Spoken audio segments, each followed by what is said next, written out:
Hi there. In this lesson, we're going to include Dataverse book data inside our student loan notification.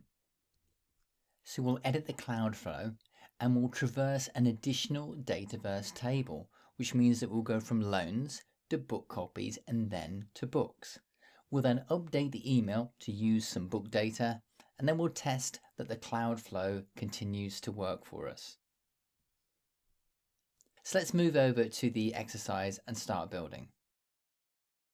I'm in make.powerautomate.com and I'm looking at the My School Library solution. If I select on Cloud Flows, I can see just the flows that are living inside that solution. I'm interested in the email student when a loan is created, and I can select that. Looking at the flow details, there is an opportunity for us to add more information here. If I select on Edit, I can then add a description. Add that in, and then select on Save. And if I refresh the page, I can see the description has now been added in. This can be a really helpful guide to help your future self when you're looking at a flow that you may have made in the past. We'll now go to the top and select Edit. Our objective here is to get to the book record associated with the book copy. And we'll do this in a similar way to the way in which we got the book copy details. I'm going to select the plus icon, add an action, and if I search for Dataverse record, I can then select on the Get a Row by ID operation. Select that. In this case, I'm interested in the books table, so I'm going to select that, and then I'm going to type in books. I can select on books, and now I need to get the row's globally unique identifier. I can select on that, dynamic content, and I'm interested in the book value that I can see within the book copy details. Select on this, and there are no further elements to add. I can now move to the send an email operation. Select on that. I'm now going to remove the book copy reference, and I'm going to replace it with the book name. I'm going to select on that, type in name to search for it, and I can see I've got the option of book name.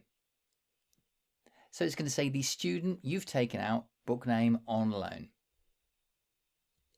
This flow is now complete, but I'm going to select on the Get a Row by ID operation.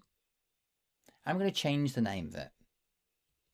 I've changed it to Get Book Details. We could have added a lot more into our send an email operation. If I select on send an email and just select into the body of the email, I can select on the dynamic content and we can have a look at all of the details that we would see within the books. So we can see that we could have introduced the genre, the number of pages, and we could have also included the web URL associated with the book. Let's now save this flow, and we're going to test it using the Classic Designer. Toggle out and move into the Classic Designer. Switch without saving this time, and then OK. Select on Test. Automatically, with a recently used trigger, and we'll go on this Test Succeeded. Select that and then go Save and Test. The test has run successfully, the email has been sent. Let's refer to the email to see how it's come through. The email now reads, Yuki Sato, you have taken out Frankenstein on loan. Whereas previously it said, you've taken out Frankenstein copy 1 on loan. It's a nicer email. In this video, we have enhanced our flow by stepping through another Dataverse table by moving through book copies through to the books table.